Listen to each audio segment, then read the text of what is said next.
Hello students, welcome to the lecture. So as we know that we have started the static part of medieval history and we have completed the Delhi Sultanate.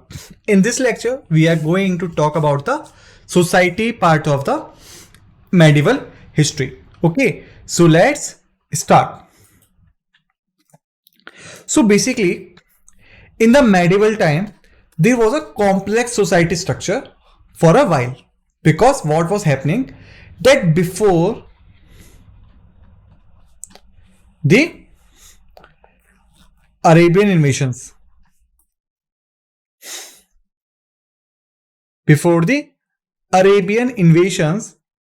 there was people primarily of native origins. You means they were the people of Hinduism, Buddhism, Jainism,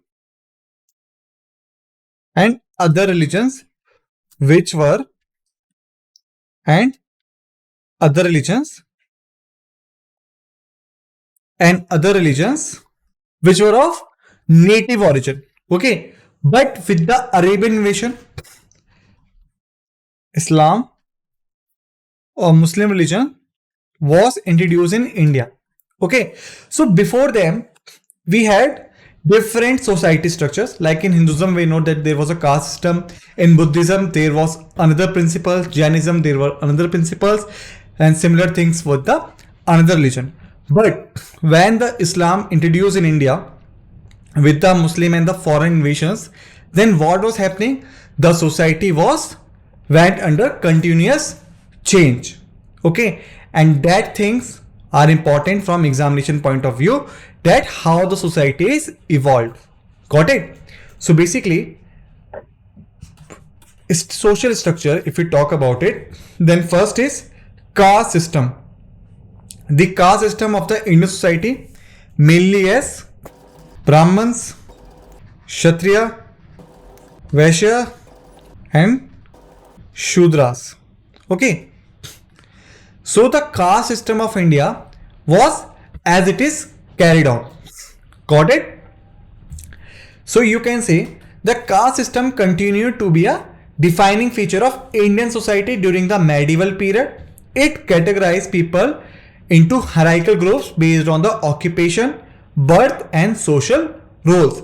The four primary varnas known as Brahmins, priests and scholars, Kshatriya, warriors, and Vaishya, merchants and farmers, and Shudra, who were the laborers and servants, were carried on forward. Okay, and below the caste system were the untouchables or Dalit, basically. Okay, now there is one point which I would like to add here, and we will also do a small revision in it. Remember, when I was teaching you about the Vedic period, then I had told you about early Vedic era,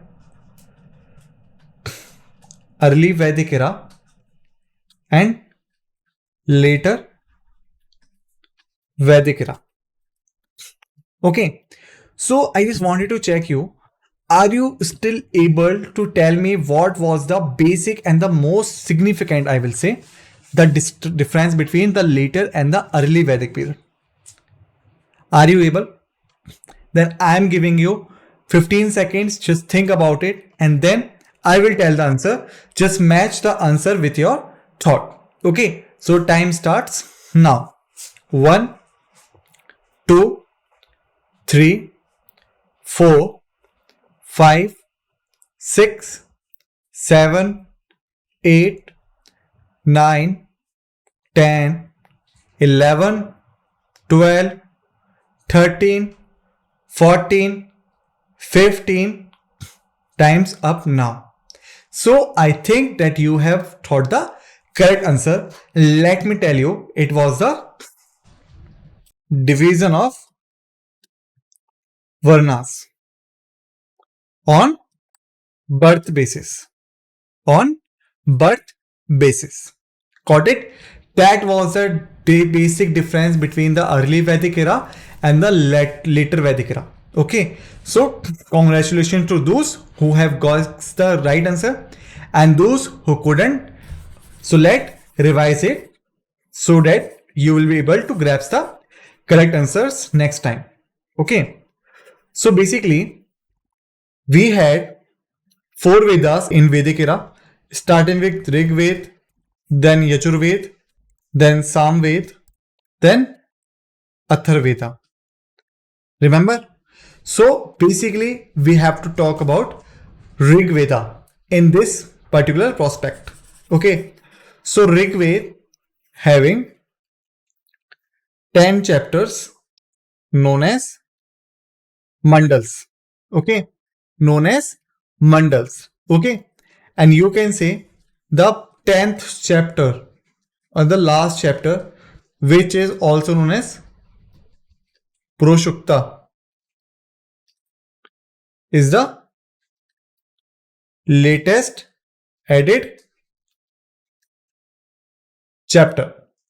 Okay, so the last one and the 10th chapter, also known as Purushokta, is the latest added chapter.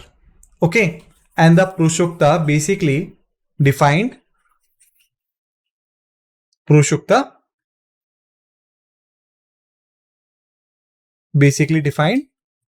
four Varnas. Okay, as Brahmans, who were the prized and scholars. Okay, then Kshatriyas, who were the warriors and rulers.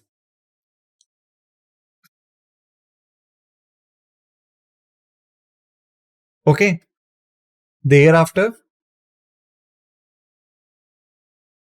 the Vaishyas, who were the merchants and farmers. And the last one is our Shudras, who are laborers and servants. Okay, so this was the word system which we had in the Purushokta, which was a 10th chapter of Rig Veda. Got it? So basically, in the early Vedic part, the Purushokta, or you can say the Varnas, the Purushokta and the Varnas are basically of work basis. Okay, so in the early Vedic era, it was the concept that you are belong to the particular one if you are doing the work assigned to that one.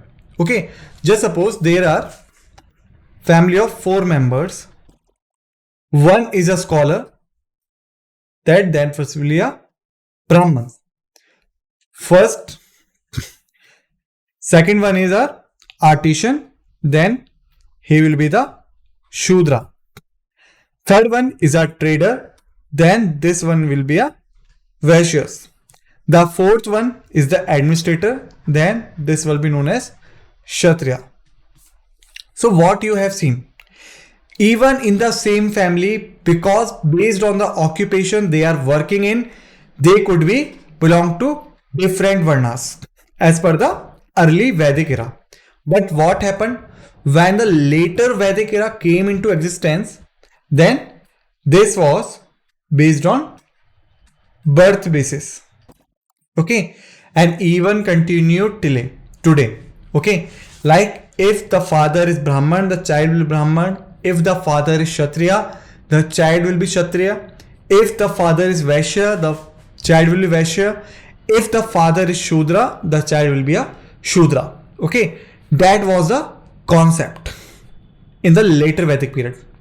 Okay, but what about the untouchables and Dalits? Okay, what about the untouchables and the Dalits? Are they also belong to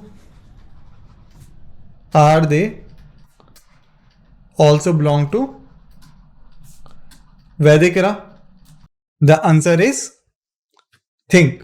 The answer is thinking the answer. I'm giving you 10 seconds, then I will tell you the answer. So the time starts now. 1, 2, 3, 4, 5, 6, 7, 8, 9, 10. Time's up. So the answer is no. The origin of untouchables or Dalits do not belong to the Vedic era. Okay, this was not the part of Vedic era. This was evolved during,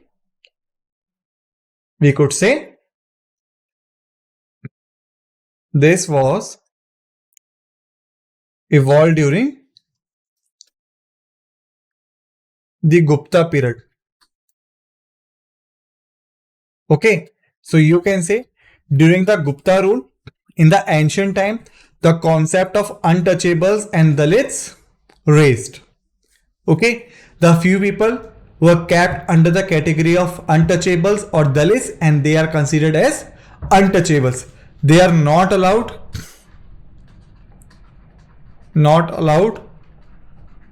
to live inside village.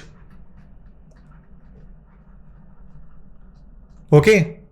Second, they are not allowed to marry upper caste.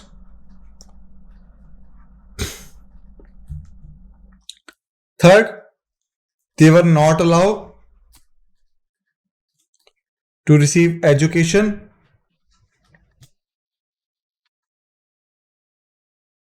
Fourth, they were not allowed to use village public resources. Okay, so there were several restrictions on these people. First, they are not allowed to live inside the village. They are forced to live outside the village. Second point, they are not allowed to marry any upper caste person. Okay. Third point, they're not allowed to receive education. Okay. And the fourth one is that they are not allowed to use village public resources, or you can say the resources which are applicable for public uses. Okay. So the concept of untouchables were also continued during the medieval time period. Got it? Now let's look at the second point. The second point is for the jatis. Okay. So within the Varna system, there were numerous jatis or subcaste, each associated within specific occupation and social rules. Jatis were localized and diverse, often forming the basis of social identity. So basically what was happening on that time, that if you look at the Varna, then Varna is a broad category. Varna is a broad category, but Jati is a very localized and social identical phenomena. Got it? Basically what was happening, let me show you so that you will be understand better. Okay, like just suppose this is the flow chart, starting with Brahmans B, Kshatriya K, Vaishyas V, Shudras S. Okay, and untouchables U. So these were the Varnas. Okay, these are the broad topics, but inside them there were several surnames and jatis. Okay, just take an example. For Brahmins, various surnames you use today like Mishra, Sharma, Pandey. Okay, similarly for Kshatriya like Jat, Rajput and Thakurs. Okay, similar for the Vaishyas like Gupta, Garg, Agarwal. Similar for Shudras like Saigas, like Sagar and Gautam, surnames we generally use today. Okay, and for untouchables like Balmiki, okay, and Mahajans. So these were the surnames, okay, which were particularly used to define the various peoples which are divided under the Varnas. Okay, and these surnames and this Jati category is basically based on the localized area. Based on the localized area. For example, let me tell you a simple example so that you will be understand it better. Okay. We will take the part of Kshatriya. We will take the part of Kshatriyas. Okay. For North, the Kshatriyas are basically the Rajput, the Jats, the Thakur, okay, and so on. Got it? These are the Kshatriyas in the north side. Similarly, in the south, the Kshatriyas are basically the Marathas, okay, uh, the Tamil Babus, and etc. Got it? So, because of their localized reasons, the jatis were organized in which the people are organized as per their specific occupation and social roles so that they could be attached to the jati of a particular varna. Okay, and these jatis were localized and diverse, forming the basis of social identity. I hope you have understood it better. Now, let's move forward. Thereafter, there is a religious diversity. Okay, so first thing is that India was a land of religious diversity during this period. Hinduism remained the dominant religion, but Buddhism, Jainism, Islam, and Sikhism also played a significant roles. Interaction between these religions influenced the cultural landscape. Got it? So basically, because of the introduction of various religions during the medieval time, because many foreigners were coming to India, trade was growing on, the ideas, the exchange of ideas, money and culture were at peak on that time. Due to this, there was a religious diversity. Okay, now let's understand this diversity in depth.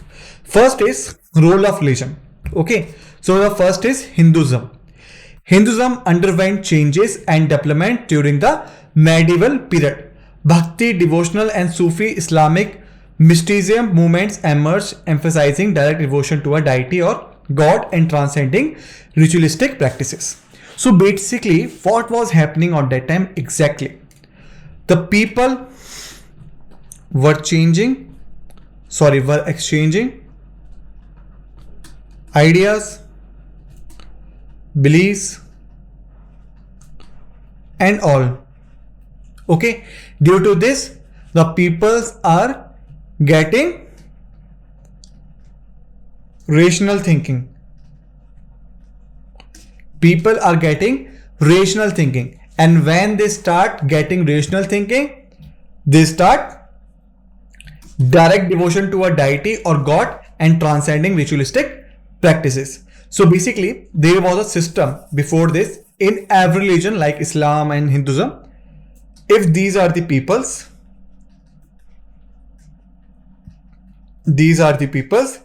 and there is a god. So there must be some person who will transfer these people's will to the god. And these people's basically regarding as Maulvi or Panditji or Priest. Maulvi and Panditji or Priest, you can say. Okay. So there was a concept that the people will be transferred to the god by the Maulvi or the Pandit. Okay. But during the Bhakti movements and Sufi movements, these mediators were removed.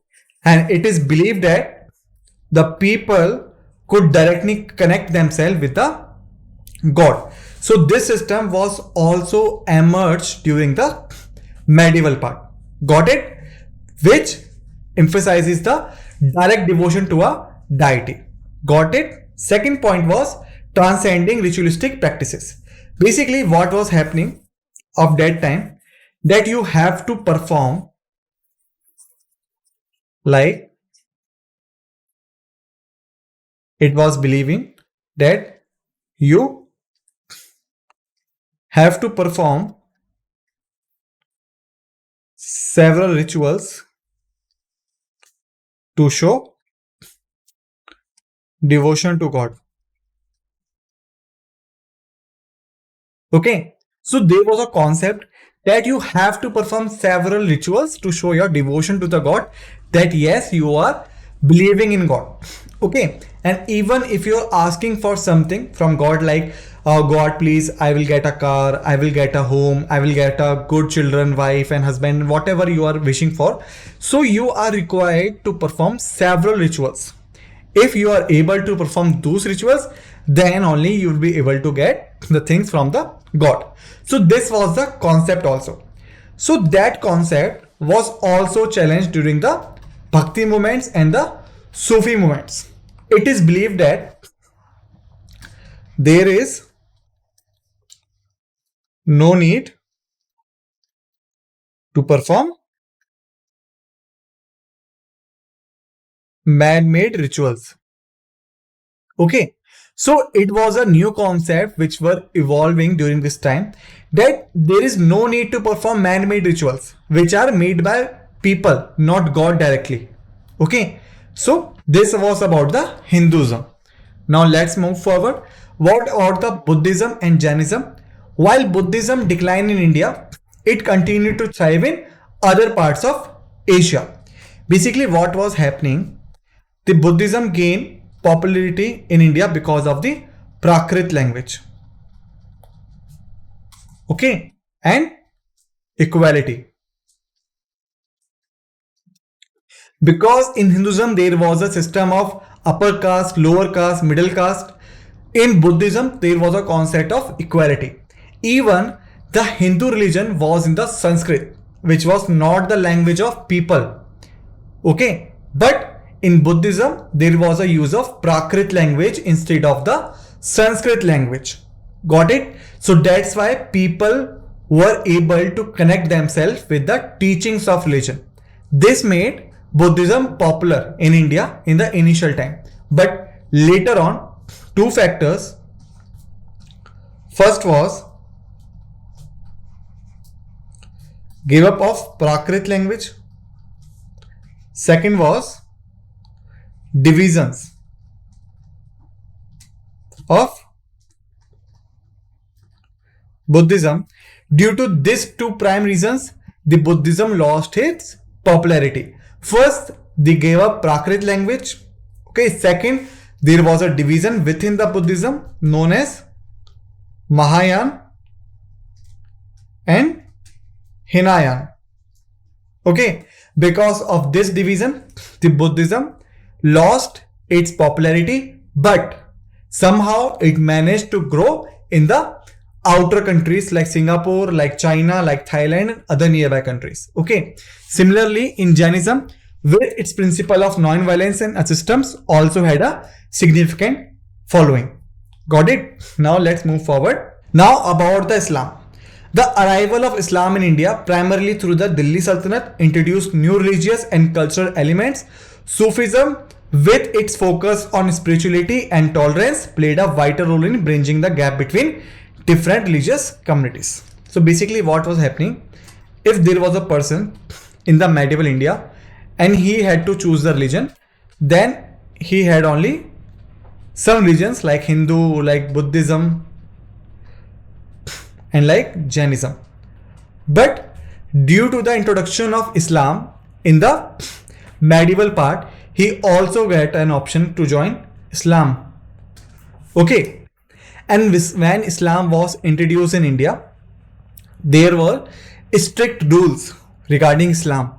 Okay, that you had to do this, you had to do this, you had to show your loyalty to the king, to the kingdom, and to the god by this and that. But all these things were get removed by the Sufism. So you can say the Sufism promote harmony in Islam. Okay, so Sufism promoting the harmony in Islam. Got it? Thereafter, Sikhism. The Sikhism was founded by Guru Govind Sahib. Okay, and Sikhism basically emerged in the region of Punjab as a synthesis of Hindu and Islam, promoting monotheism and social equality. Monotheism basically means believe in one God. The God is one. That was the main principle of monotheism. Okay. There were total 10 Sikh gurus. Okay. And they built Golden Temple in Amritsar, which is now the central point for Sikh religious and cultural identity. Okay. So students, in this lecture, we had finished the medieval part. In the next lecture, we will cover the Mughal era, which is also the part of medieval history, but different part. In this lecture, we had covered about the society. In the previous lecture, we had covered about the Delhi Sultanate, but in the next lecture, we are going to cover about the Mughal dynasty. Okay, till then, thank you. But make sure that you revise all the points which we have discussed in this lecture so that you will be able to learn the things in the next lecture in the proper manner. Okay, till then, thank you.